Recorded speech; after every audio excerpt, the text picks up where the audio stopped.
Erased Matriarchy. Unearthing the history of female power. Picture a Catholic priest standing at the altar.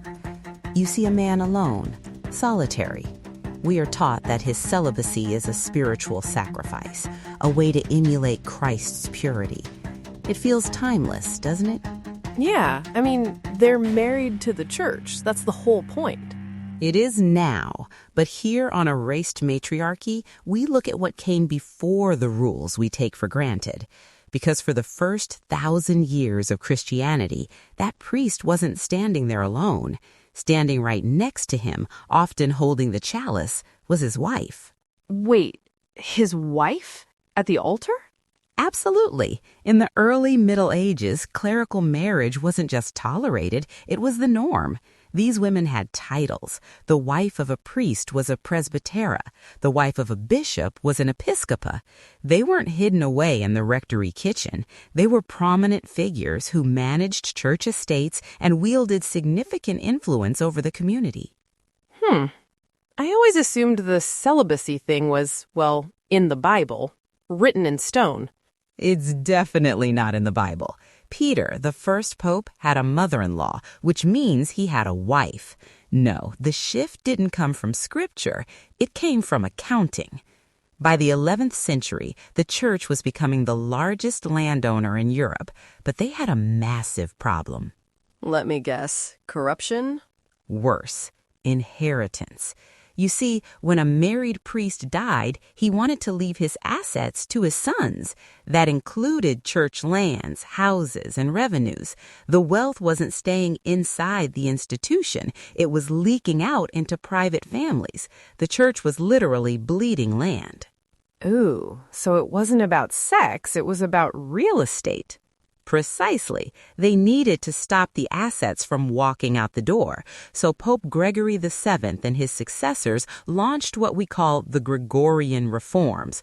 But the real hammer fell at the First and Second Lateran Councils in 1123 and 1139.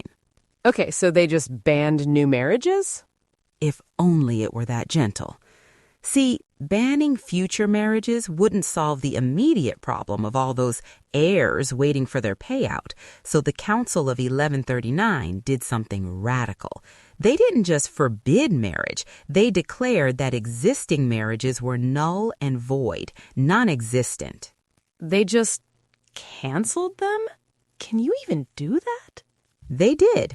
Overnight, the presbytera and the episcopa, women who had been respected community leaders for decades, were legally redefined. They were no longer wives. The law now classified them as concubines or whores. That is, That's horrifying. It gets darker. Because the marriage was invalid, the children were instantly reclassified as bastards, and under canon law, bastards could not inherit. Problem solved. The pipeline of wealth to the family was cut, and everything reverted to the church. so they destroyed these women's lives to balance the books. They erased them completely. In some regions, the church even authorized the enslavement of these former wives and children to the cathedral estates. They went from partners in ministry to property of the parish. Wow, that's hard to process. It is. But the next time you see that solitary male figure at the altar, remember the silence around him isn't just about purity.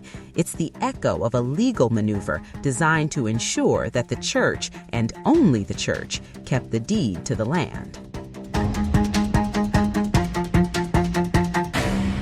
Ignite your muse with drops of inspiration. Search Musedrops.